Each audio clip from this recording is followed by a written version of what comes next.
Good morning. Question number 38 आज विश्व के प्रागैतिहासिक चित्रों का पार्ट नंबर 2 है।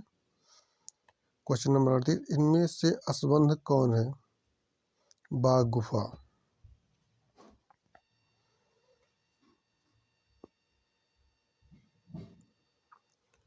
बाघ की गुफा का संबंध बौद्ध धर्म की चित्रकला से है, जबकि शेष विकल्प का संबंध प्रागैतिहासिक काल से है। बाघ गुफाएं मध्य प्रदेश के धार जिले में विंध्य पर्वत के दक्षिणी ढलान पर हैं।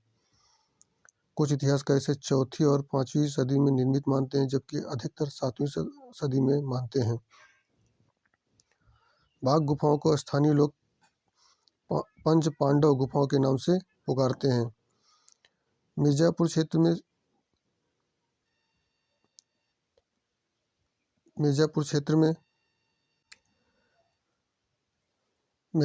के 100 से अधिक शिलाश्रय तथा गुफाएं प्राप्त हुई हैं।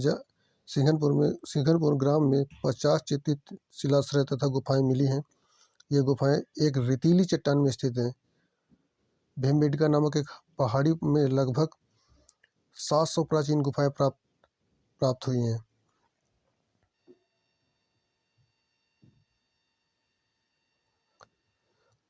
क्वेश्चन नंबर 39, मोहनजोदाड़ो से प्राप्त नर्तकी की मूर्ति की ऊंचाई क्या है?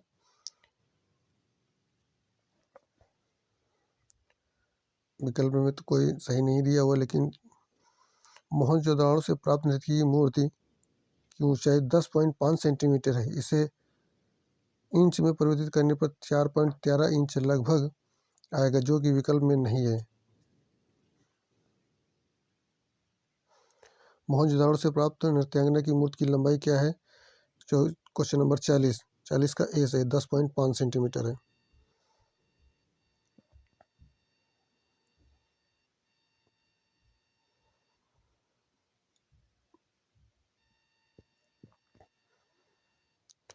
क्वेश्चन नंबर 41, 2 पहिए वाली कांस्य की 3 बैलगाड़ियां किस सभ्यता में प्राप्त हुई हैं? 2 पहिए वाली कांस्य की 3 बैलगाड़ियां किस सभ्यता में प्राप्त हुई हैं? क्वेश्चन नंबर 41 का बी सही सिंधु सभ्यता में। सिंधु हड़प्पा सभ्यता में कांसे की बैलगाड़ी की आकृतियां प्राप्त हुई हैं, जिन पर उनका चालक बैठा है। क्वेश्चन नंबर 42, प्रथम कांस्य प्रतिमा किसकी है? नृत्यांगना की है। 41 का ए सही नृत्यांगना की।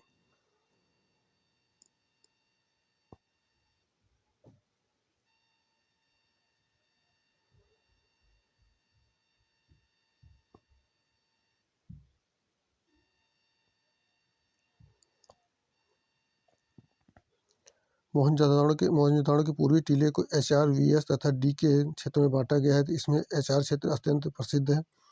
मोहनजोदाड़ो के HR क्षेत्र से प्राप्त 10.5 सेंटीमीटर लंबी नृत्यांगना की प्रथम कांस्य प्रतिमा कांसा की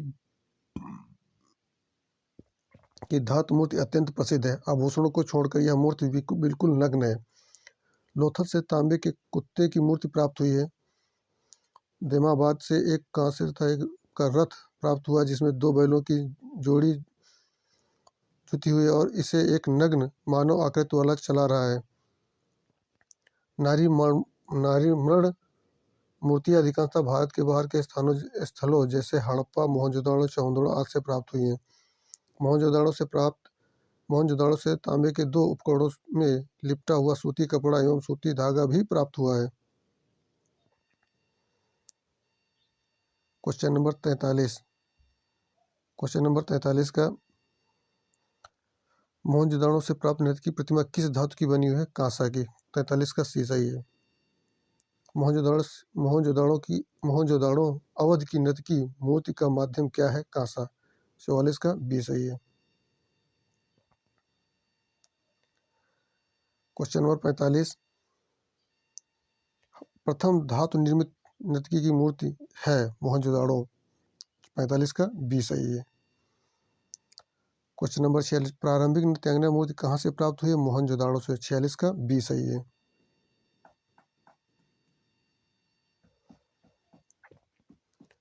का बी सही है। क्वेश्चन नंबर 47, मोहनजोदाड़ो से प्राप्त नर्तकी की मूर्ति किस माध्यम में बनी है? धातु। 47 का सी सही है। मोहनजोदाड़ो की अवध की प्रसिद्ध नृत्य करती लड़की की मूर्ति है,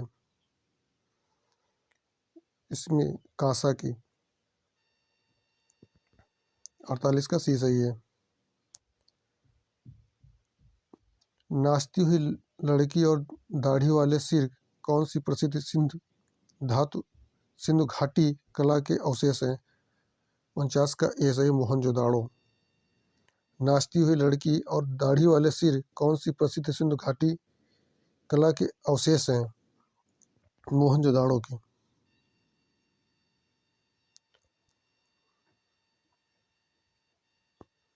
मोहनजोदाड़ो से प्राप्त नाचती हुई लड़की और दाढ़ी वाले सिर की प्रसिद्ध प्रतिमा सिंधु घाटी कला के अवशेष हैं। क्वेश्चन नंबर 50, प्रथम धातु मूर्ति किस सभ्यता से प्राप्त हुई है? सिंधु सभ्यता से। 50 का बी सही है। प्रथम धातु मूर्ति किस सभ्यता से प्राप्त हुई है? सिंधु सभ्यता से। सिंधु सभ्यता प्रथम धातु मूर्ति सिंधु सभ्यता से प्राप्त हुई है। सिंधु सभ्यता से प्राप्त हुई है। धातु मूर्तियों मधुशिष्ट विधि या लुप मोम की प्रक्रिया से बनाई जाती है थी। चंद्रों से बैलगाड़ी तथा इक्का गाड़ी की कांसे की मूर्तियां मिली हैं। कालीबंगा में तांबे की वसव मूर्ति प्राप्त हुई है।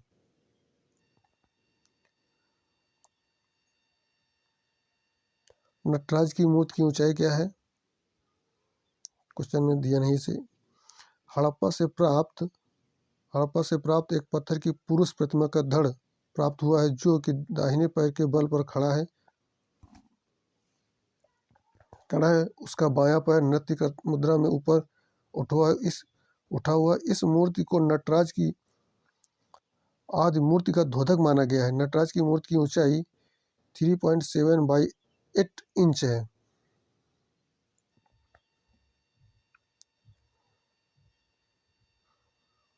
हड़प्पा सभ्यता किसे कहते हैं? सिंधु सभ्यता को। हड़प्पा सभ्यता किसे कहते हैं? सिंधु सभ्यता को। क्वेश्चन नंबर 52 का डी सही है। हड़प्पा सभ्यता सिंधु सभ्यता को कहा जाता है। सिंधु सभ्यता के अंतर्गत सर्वप्रथम हड़प्पा स्थल की खोज वर्ष 1921 में दयाराम साहनी ने की। यहाँ का पुरुस्थल रावी नदी के बाएं तट पर स्थित है।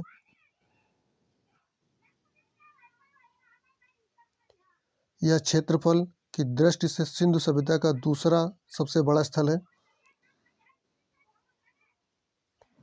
हड़प्पन सभ्यता की भांति मेसोपोटामिया की सभ्यता भी शहरी सभ्यता मानी जाती है। मेसोपोटामिया की सभ्यता उत्तर अरब, इराक तक कुवैत में पनपी थी। हड़प्पा सभ्यता किसे कहते हैं? क्वेश्चन नंबर 52 सिंधु सभ्यता को कहते हैं।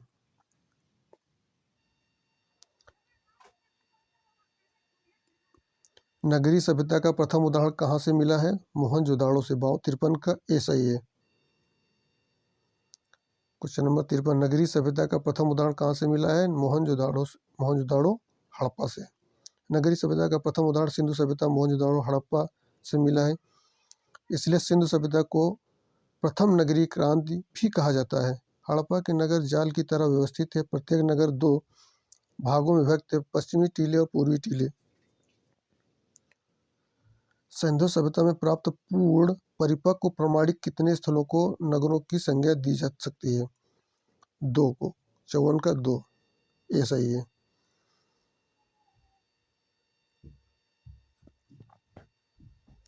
सिंधु घाटी सभ्यता से प्राप्त पूर्ण परिपक्व प्रमाणिक स्थलों की संख्या 2 है। हड़प्पा एवं मोहनजोदाड़ो लोथल भी एक नगर था, लेकिन इसे मोहनजोदाड़ो में ही शामिल कर लिया जाता था।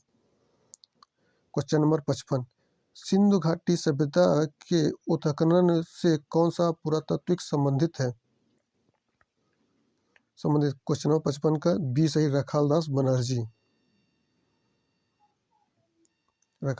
सिंधु घाटी सभ्यता के उत्खनन से रखालदास बनर्जी संबंधित हैं। इन्होंने वर्ष 1922 में मोहनजोदाड़ो स्थल की खोज की। 1922 में मोहनजोदाड़ो स्थल की खोज की। उस समय भारतीय पुरातत्व विभाग के महानिदेशक जॉन मार्शल थे।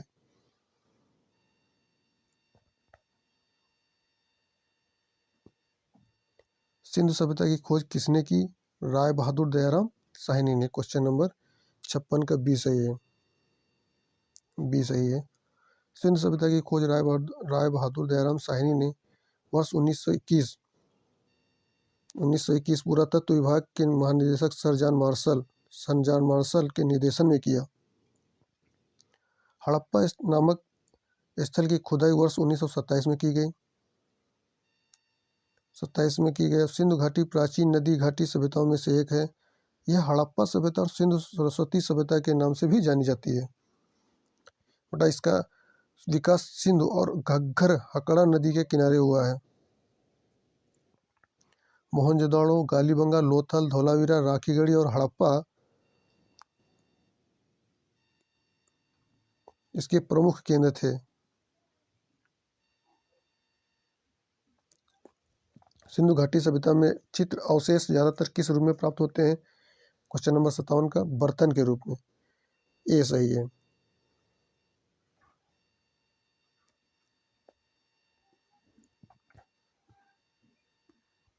सिंधु घाटी सभ्यता में चित्र अवशेष ज्यादातर तरह तरह के चित्रों वाले टूटे बर्तन के अवशेष के रूप में मिलते हैं, जिन पर कुछ लिखा हुआ। उस काल में सुंदर सुंदर बर्तनों का निर्माण चक्र के सहारे किया जाता था। बर्तनों को सुंदर एवं टिकाऊ बनाने के लिए चमकाया भी जाता था। क्वेश्चन नंबर 58, सिंधुवासी किस वृक्ष की पूजा करते थे? पीपल वृक्ष की। क्वेश्चन नंबर 58 का ए सही है। सिंधुवासी किस वृक्ष की पूजा करते थे? पीपल वृक्ष की। बेटा सिंधु सभ्यता में वृक्ष पूजा के प्रमाण मिलते हैं। विभिन्न मुद्राओं पर अंकित पीपल के वृक्ष, टहनी, पत्तियां आदि से स्पष्ट है कि पीपल को पवित्र मानकर उसकी पूजा की जाती थी। इसी वृक्ष के नीचे बुद्ध को संबोधित प्राप्त हुई थी। भरहुत, सांची आदि के स्तूपों पर इसका अंकन है। जहाँ तक हिंदू धर्म का प्रश्न है कि पीपल की महत्वपूर्ण धार्मिक मान्यता थी। गीता में भगवान कृष्ण ने अपने को वृक्षों में अश्वत्थ पीपल बताया।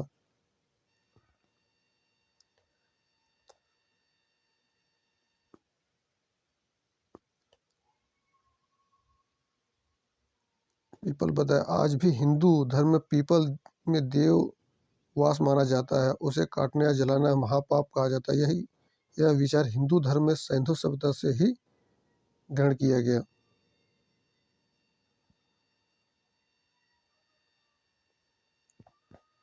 भारतीय कला का सबसे प्राचीन केंद्र कौन सा? सिंधु घाटी सभ्यता। 59 का सी सही है। भारतीय कला का सबसे प्राचीन केंद्र दी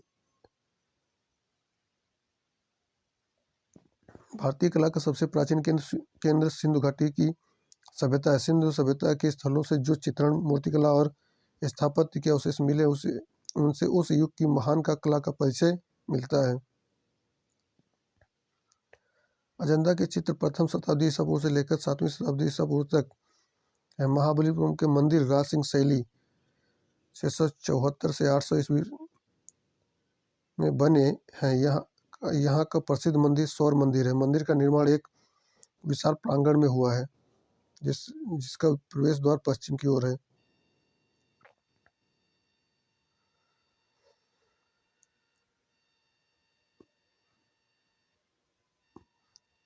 यहाँ मंदिरों में कंदरिया महादेव मंदिर सर्वश्रेष्ठ है। क्वेश्चन नंबर 60, सिंधु घाटी की कला का परिज्ञान होता है।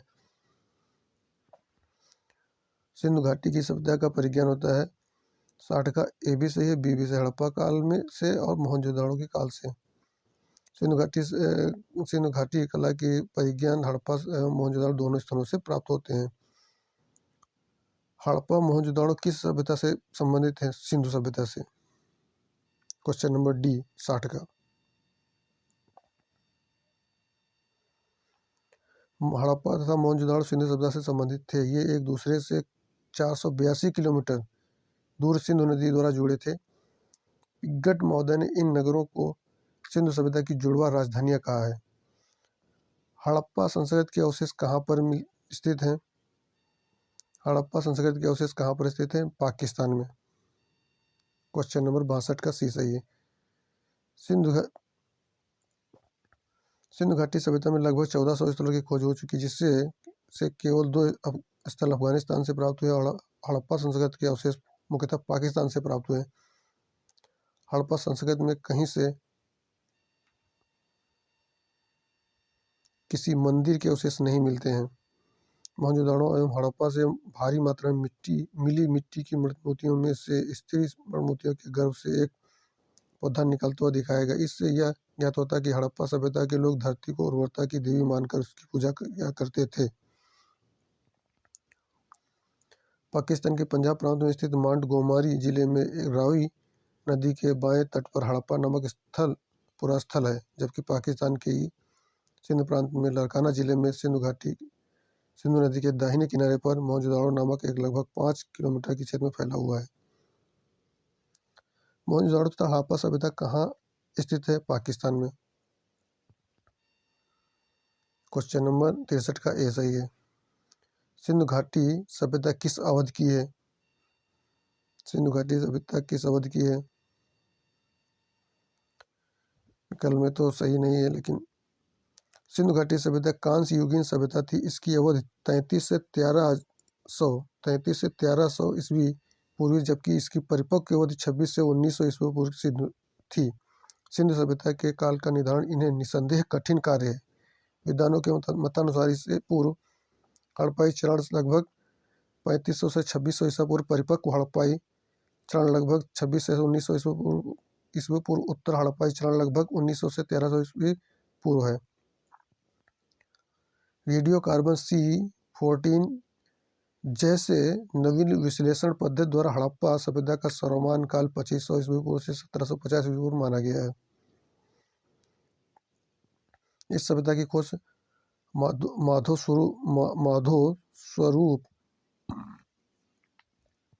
स्वरूप वत्स या दयाराम साहनी द्वारा वर्ष 1921 में की गई।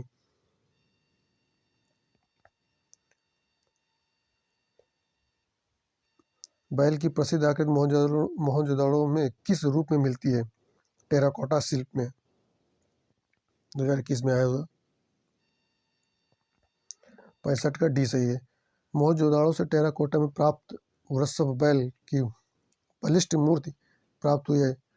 ढील वाले बैल की अपेक्षा बिना ढील वाले बैल की मूर्तियां अधिक हैं। मोहनजोदड़ो से प्राप्त वृषभ की कांस्य प्रतिमा आक्रामक मुद्रा में है। वृषभ गुस्से में अपना सिर दाईं ओर घुमाए हुए है और उसके गले में एक रस्सा बंधा। मोहरों पर भी एक सींग वाले सांड की आकृति मिलती है। टेराकोटा में खिलौनों की आकृतियां प्राप्त होती हैं। 65 का डी सही है।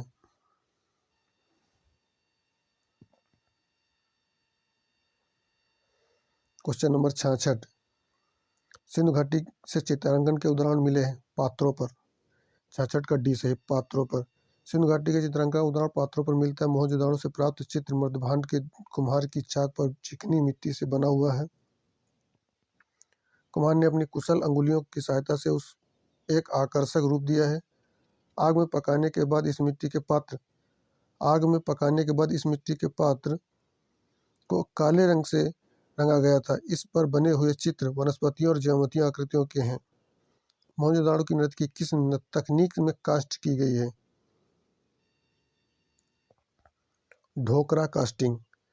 67 का डी से है। मोहनजोदड़ो की नर्तकी किस तकनीक में कास्ट की गई है? ढोकरा कास्टिंग। ढोकरा कास्टिंग।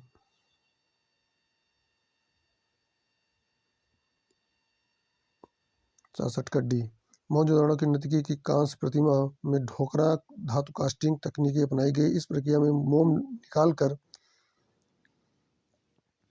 निर्माण करने की विधि अपनाई जाती है। मोहनजोदड़ो की नर्तकी कहाँ पर संग्रहित है? राष्ट्रीय संग्रहालय दिल्ली। 68 का ए सही है। राष्ट्रीय संग्रहालय दिल्ली। मोहनजोदड़ो से प्राप्त दाढ़ी वाले पुरुष नर्तकी की कांस्य प्रतिमा राष्ट्रीय संग्रहालय दिल्ली में संग्रहित है। नर्तकी की दूसरी प्रतिमा पाकिस्तान के कराची संग्रहालय में रखी गई है।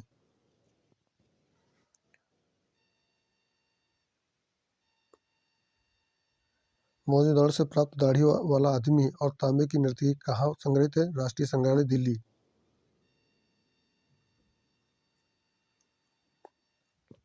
69 का सी सही है।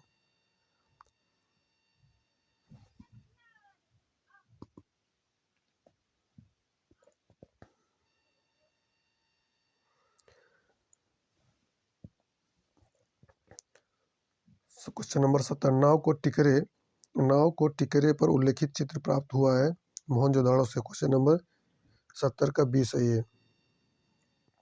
नाव के टिकरे पर उल्लेखित चित्र मोहनजोदाड़ो से प्राप्त हुए हैं। क्वेश्चन नंबर 71 मोहनजोदाड़ो से प्राप्त मातृका देवी की मूर्ति का माध्यम है टेराकोटा। 71 का डी सही है, टेराकोटा माध्यम है। मातृ देवी की मूर्ति।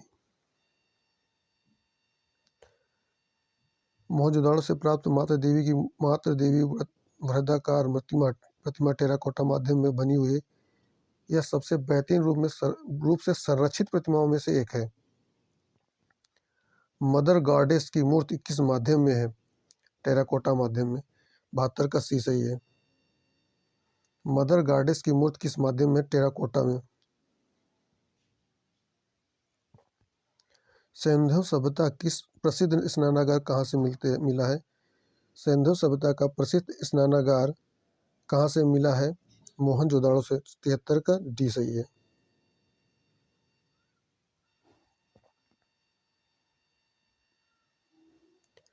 सिंधु सभ्यता का प्रसिद्ध स्नानागार मोहनजोदाड़ो से मिला है। इसका जलाशय दुर्ग के टीले में है। इसका फर्श पक्की ईंटों का बना है। पास के कमरे में बड़ा सा कुआं है। मार्शल ने विशाल स्नानागार को तत्कालीन विश्व का आश्चर्यजनक निर्माण बताया है। ज्ञातव्य हो कि सिंधु सभ्यता को हड़प्पा सभ्यता भी कहते हैं। इस सभ्यता में एक आयताकार भी मिला जिसे डॉकयार्ड नौका घाट कहा गया है। क्वेश्चन नंबर 74 इनमें से कौन हड़प्पा सभ्यता का हिस्सा नहीं है? बौद्ध मंदिर। क्वेश्चन नंबर 74 का बी सही है, सी सही है।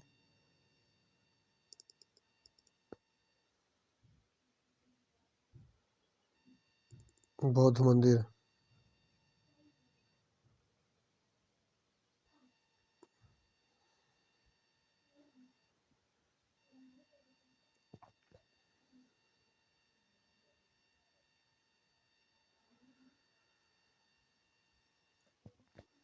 क्वेश्चन नंबर 75 हड़प्पा सभ्यता इनमें से किसके लिए प्रसिद्ध है? ईंटों के उपयोग के लिए। क्वेश्चन नंबर 75 हड़प्पा सभ्यता इनमें से किसके लिए प्रसिद्ध है? बेटा ईंटों के उपयोग के लिए। 75 का बी सही है। क्वेश्चन नंबर 76 सिंधु घाटी सभ्यता के भवन निर्माण में कौन सी सामग्री प्रयुक्त की गई थी? ईंट पकाई हुई। 76 का ए सही है, ईंट पकाई हुई। ईंटों से निर्मित विशाल स्नानागार कहाँ पाया गया? मोहनजोदाड़ो। ईंटों से निर्मित विशाल स्नानागार कहाँ पाया गया है? 77 का ए सही है, 77 का ए सही है।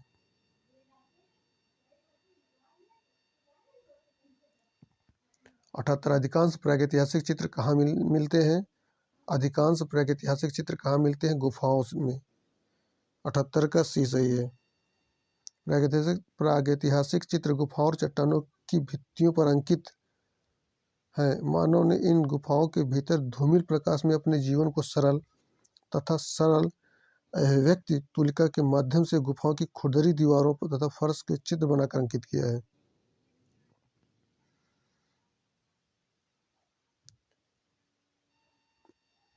दक्षिण भारत का कौन सा केंद्र प्रागैतिहासिक चित्रों के लिए मशहूर है? बेलारी। 79 का बेलारी ए सही है। दक्षिण भारत का कौन सा केंद्र प्रागैतिहासिक चित्रों के लिए मशहूर है? क्वेश्चन नंबर 79 का ए सही है, बेलारी। दक्षिण भारत में बेलारी की गुफाओं में प्रागैतिहासिक चित्र प्राप्त होते हैं। यह स्थान उत्तर पाषाण युग के मानव का प्रमुख केंद्र था। सर्वप्रथम एफ फॉसेट ने बेलारी के निकट प्राप्त प्रागैतिहासिक चित्रकृतियां का विवरण 1892 में प्रकाशित किया। 1892 में प्रकाशित किया।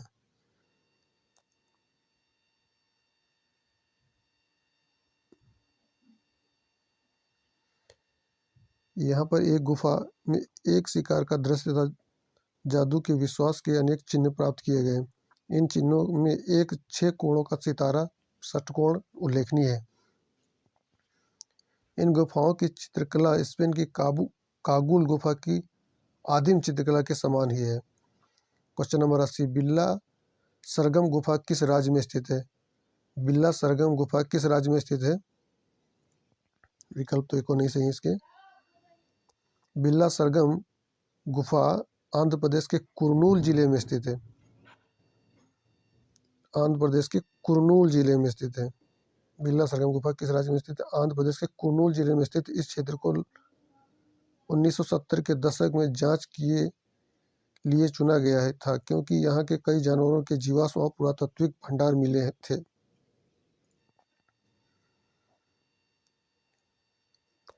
मोहनजोदाड़ो स्नानागार के पूर्व दिशा में स्थित स्तूप का निर्माण किस काल में किया गया था? क्वेश्चन नंबर 81 का ए है कुषाण काल में। मोहनजोदाड़ो के दुर्ग टीले को स्तूप टीला भी कहते हैं क्योंकि इस टीले पर कुषाण काल का स्तूप बना है। दुर्ग के टीले पर ही स्नानागार, अन्नागार, सभा भवन एवं पुरोहित आवास बने हुए हैं। भारत में मध्य पाषाण काल तक माना जाता है 6000 ईसा पूर्व तक। भारत में मध्य पाषाण काल तक माना जाता है 6000 ईसा पूर्व तक 2021 में। 4000 भी माना गया, 6000 भी माना गया।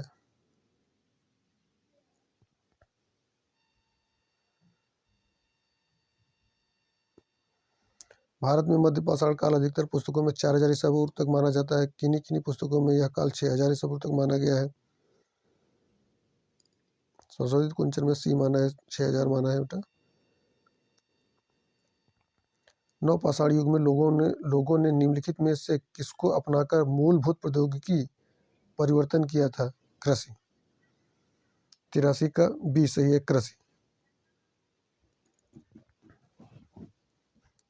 नवपाषाण युग में लोगों ने निम्नलिखित में से किसको अपनाकर मूलभूत प्रौद्योगिकी में परिवर्तन किया था?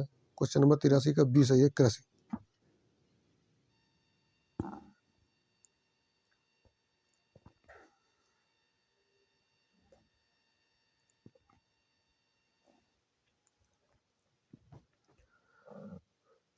खाद्यान्नों का उत्पादन सर्वप्रथम नवपाषाण काल में हुआ था। यही वह समय था जब मनुष्य कृषि कर्म से परिचित हुआ। नवपाषाण काल में ही जौ और गेहूं की अन्य किस्म की खेती के योग्य बनाया गया, जिसमें कृषि अन्य गेहूं का उद्भव हुआ। भारतीय उपमहाद्वीप में कोल, डीहवा तथा मेरगढ़ 2 नवपाषाणी ग्राम बस्तियां थी, जहां से चावल एवं गेहूं स्पष्ट प्रमाण है।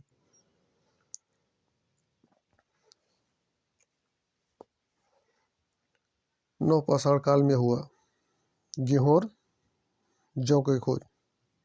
तराशे गए चमकीले पत्थरों के औजार कहाँ प्राप्त किए गए हैं? नवपाषाण काल में। 84 का सी सही है।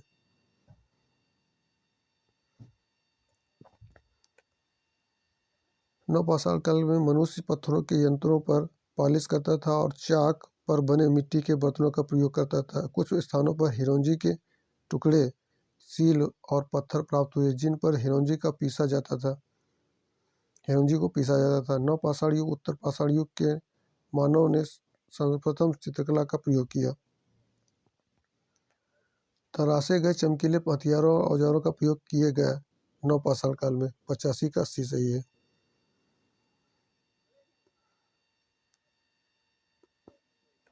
मिट्टी के बर्तनों का आविष्कार किस काल में हुआ?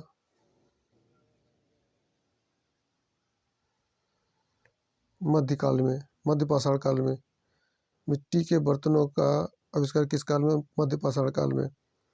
जयनारायण पांडे की पुस्तक पुरातत्व विमर्श में 2020 के प्रश्न संख्या में अनुसार मिट्टी के बर्तनों का आविष्कार मध्यपाषाण काल में उत्तर पर अवस्था में हुआ था। उत्खनन में विभिन्न आकार प्रकार के मिट्टी के बर्तन तब बहुसंख्यक मात्रा में उनके टुकड़े पाए गए हैं। केसी श्रीवास्तव की पुस्तक प्राचीन का इतिहास में से दिया हुआ है।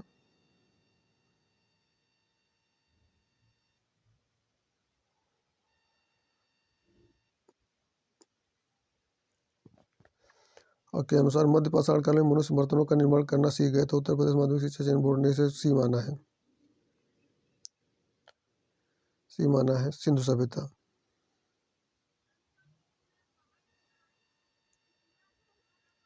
मिट्टी के बर्तनों का आविष्कार किस काल में हुआ था? नवपाषाण काल में। क्वेश्चन नंबर 87 का डी सही है।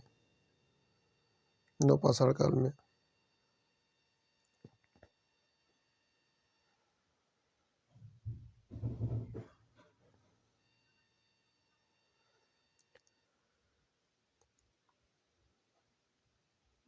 मिट्टी के बर्तनों का आविष्कार मध्यपाषाण काल में, जबकि भारत के संदर्भ में नवपाषाण काल में मिट्टी के बर्तनों का आविष्कार हुआ है।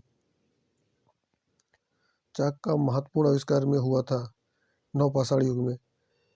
88 का बी सही है। नवपाषाण युग में, नवपाषाण युग में प्रथम बार पहिए के आविष्कार के साथ चाक अस्तित्व में आया। क्वेश्चन नंबर 9, नवपाषाण युग में मानव कहाँ रहता था? बस्तियों में। नवपाषाण युग में मानव कहाँ रहता था? बस्तियों में। क्वेश्चन नंबर 89 का बी सही है। नवपाषाण युग का मानव बस्तियों बनाकर रहना प्रारंभ कर दिया था। नवपाषाण युग से ही अन्न उत्पादक अर्थव्यवस्था का प्रारंभ हुआ था होता है। नवपाषाण के लिए नियोलिथिक शब्द का प्रयोग सबसे पहले जॉन लुबाक ने किया था। अग्नि का उपयोग इस काल की महत्वपूर्ण उपलब्धि थी। मेरगढ़, भुजहोम, गुफराल, कोल्डिहवा, चिरान, मास्की, ब्रह्मागिरी प्रमुख नवपाषाण कालीन बस्तियां थीं। इनमें से कौन सा संबंध है? पीनेज पर्वतमाला, फ्रेको-कैटावियन क्षेत्र, डार्डन उपत्यका, कटाल ह्यूक। तो 90 का सी से कटाल ह्यूक अन्य तीनों से संबंध है, क्योंकि ये अन्य तीनों उत्तर पाषाण कालीन गुफा चित्रों में संबंधित स्थल है। कटाल ह्यूक का एक नवपाषाण कालीन बड़ा नगर यह तुर्की में स्थित है। जुलाई 2012 में यूनेस्को ने इसे वर्ल्ड हेरिटेज साइट घोषित किया था। सिगरिया गुफा के चित्र। क्वेश्चन नंबर 91, सिगरिया गुफा के चित्र किस चित्रकारी से मिलते जुलते हैं? अजंता। क्वेश्चन नंबर 91 का सी। सिगरिया गुफा के चित्र किस चित्रकारी से मिलते जुलते हैं? अजंता गुफा से।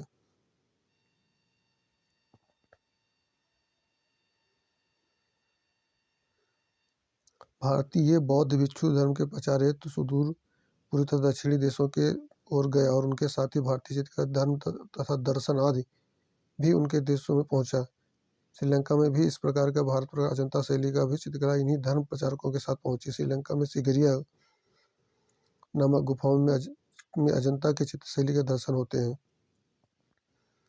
सिगरिया गुफा लाल, पीले तथा हरे केवल 3 रंगों का प्रयोग किया गया। इन नीले रंग का प्रयोग दिखाई नहीं पड़ता है। सिगरिया गुफा के चित्र राजा कश्यप के समय के माने जाते हैं। 1889 ईस्वी में एमेरेना 13 आकृतियों की पेस्टल रंगों का रंगीन छायाचित्रों की प्रतिलिपियां तैयार की, जो कि कोलंबस संग्रहालय में सुरक्षित हैं। सिगरिया गुफा की किस राज्य से संबंधित है? राजा कश्यप। 92 का, सिगरिया की गुफा किस राजा से संबंधित है? 92 का, राजा कश्यप। सिगरिया गुफा में कुल स्त्रियों के कितने चित्र अंकित हैं? 93 का सी। 93 का सी। सिगरिया गुफा में कुल स्त्रियों के चित्र कितने स्थित हैं? 91 का सी, 21।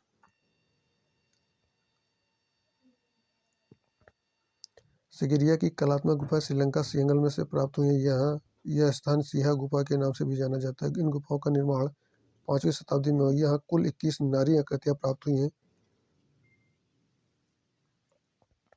पहले कच्छ की आकृतियां मानवाकार से बड़ी तथा दूसरे कच्छ की आकृतियां छोटी हैं।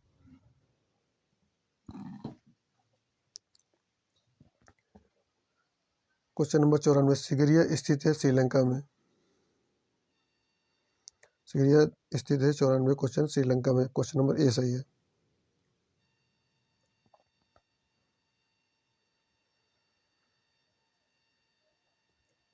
सिगरिया की गुफाएं किस देश में है? श्रीलंका में। क्वेश्चन नंबर 95 का सी सही है। सिगरिया गुफाएं कहाँ स्थित हैं? श्रीलंका में। क्वेश्चन नंबर 96 का बी सही है। भारतीय चित्रकला का इतिहास इतने वर्षों का है? 7000 वर्षों का है। 97 का डी सही है। विभिन्न स्रोतों के आधार पर भारतीय चित्रकला का इतिहास लगभग 5000 ईसा पूर्व माना जाता है। यदि ईसा सन जोड़ दिया जाए तो लगभग यह 7000 वर्ष पुराना हो जाएगा। भारतीय चित्रकला के प्राचीन केंद्र कहाँ है? महाराष्ट्र में। 98 का बी सही है, महाराष्ट्र में। भारत में चित्रकला का इतिहास बहुत पुराना है। पाषाण काल में ही मानव ने गुफा चित्रण करना शुरू कर दिया था। होशंगाबाद और भीमबेटका क्षेत्रों में कदराओं और गुफाओं में मानव चित्रण के प्रमाण मिले हैं। भीमबेटका और होशंगाबाद मध्य प्रदेश राज्य में स्थित है। भारत में चित्रकला का प्राचीन केंद्र मध्य प्रदेश है, किंतु दिए गए विकल्पों में मध्य प्रदेश न तो होने के कारण महाराष्ट्र को माना जा सकता है। अजंता के गुफाओं में की गई सबसे प्राचीन चित्रकारी प्रथम शताब्दी ईसा पूर्व में। भीमबेटका के चित्रों में शिकार करते हुए मानव समूह, पशु पक्षियों आदि का चित्रण मिलते हैं। महाराष्ट्र के नरसिंहपुर की गुफाओं में भी प्राचीन कला के नमूने प्राप्त होते हैं।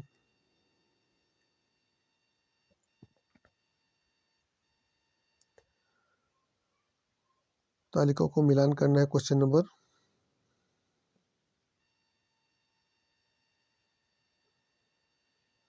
99। कोहबर है तुम्हारा मिर्जापुर। कोहबर है तुम्हारा मिर्जापुर। काबड़ा पहाड़ है रायगढ़। आदमगढ़ है होशंगाबाद। चक्रधरपुर है झारखंड।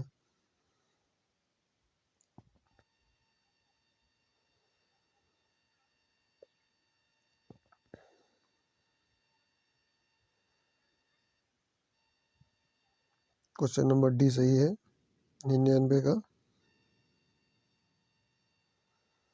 कोहबर है मिर्जापुर, काबड़ा पहाड़ है रायगढ़, आदमगढ़ है होशंगाबाद, चक्रधरपुर है झारखंड।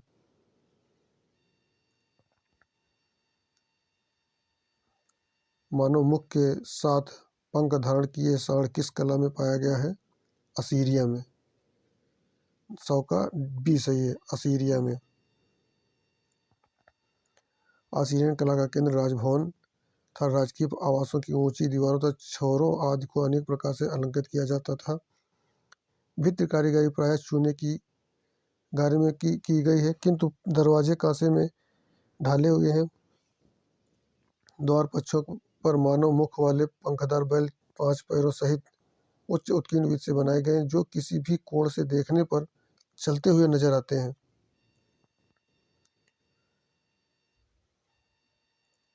इस सभ्यता का उदय 9वीं से 7वीं ईस्वी पूर्व में हुआ था। असुर नसीरपाल द्वितीय के शासनकाल में अनेक भव्य भवन बने, जिसकी दीवार पर विजय अभियानों, आखेट तथा धार्मिक कृत्यों में दृश्य अंकित किए गए हैं। शासकों को देवताओं की पूजा करते पुरोहितों के रूप में दिखाया गया है। ऑरिगनेशियन एवं मैग्डेलेनियन शब्दावली किस संदर्भ में प्रयुक्त होती है?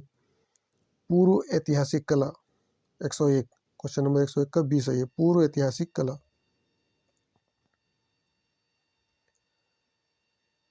हिमयुग की कला का सर्वाधिक कार्य ब्रुइल ने किया। ब्रुइल ने अनुसार हिमयुग कला को दो प्रमुख युग हैं।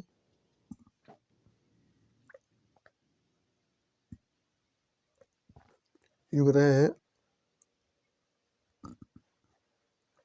ऑरिगनेशियन पेरिगार्डियन युग और दूसरा है मैग्डेलेनियन सोलियोट्रियन युग। पुरातत्व में ये 4 पृथक युग माने गए हैं, किंतु कला की दृष्टि से अंतिम युग वर्गों को एक साथ मिलाकर केवल 2 भागों में व्यक्त किया गया है।